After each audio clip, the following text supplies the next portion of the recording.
క్రీస్తునందున్న ప్రియులకు ప్రేమతో వందనాలు తెలియజేయుచున్నాను. మార్చి నెల 1వ తేదీ 2026. ఈరోజు దేవుడు మనకు చేస్తున్న వాగ్దానం ఏమిటనగా, కీర్తనల గ్రంథము 107వ కీర్తన 16వ చరణం.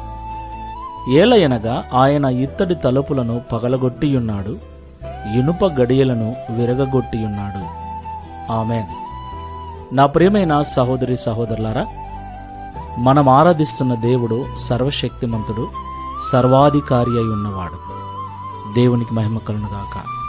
ఈ లోకంలో ఆయన బిడ్డలుగా జీవిస్తున్న మనలను వెనక్కి లాగటానికి, నిరుత్సాహపరచటానికి, మన జీవితంలో అనేక అవరోధాలు కలిగిస్తూ అనేక మంది మనల్ని నిందించేవారు, అనేక మంది మనల్ని బలహీనపరిచేవారు, అనేక మంది మనలను ఓడిపోయేలా ప్రయత్నాలు చేసేవారు ఈ లోకంలో మన చుట్టూ చాలామంది ఉంటారు.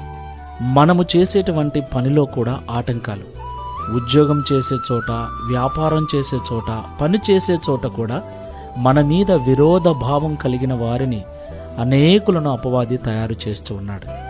అయితే మనము బలహీనులమే.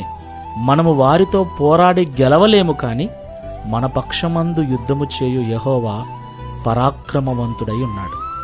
ఆయన మన ఎదుట ఉన్నది ఇత్తడి తలుపైనను, మన ముందు వేయబడినవి ఇనుప గడియలైనను పగులగొట్టి విరగగొట్టగల సమర్థుడు, మనకు మార్గమును సరళము చేయగల సత్యవంతుడు.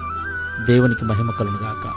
కాబట్టి సర్వశక్తిమంతుని నీడను మనం ఉన్నాం గనుక, ఆయన మన ప్రక్కన 1000 మంది పడినను, కుడి ప్రక్కన 10,000 మంది కూలినను మనల్ని ఏమాత్రము విడువని దేవుడు గనుక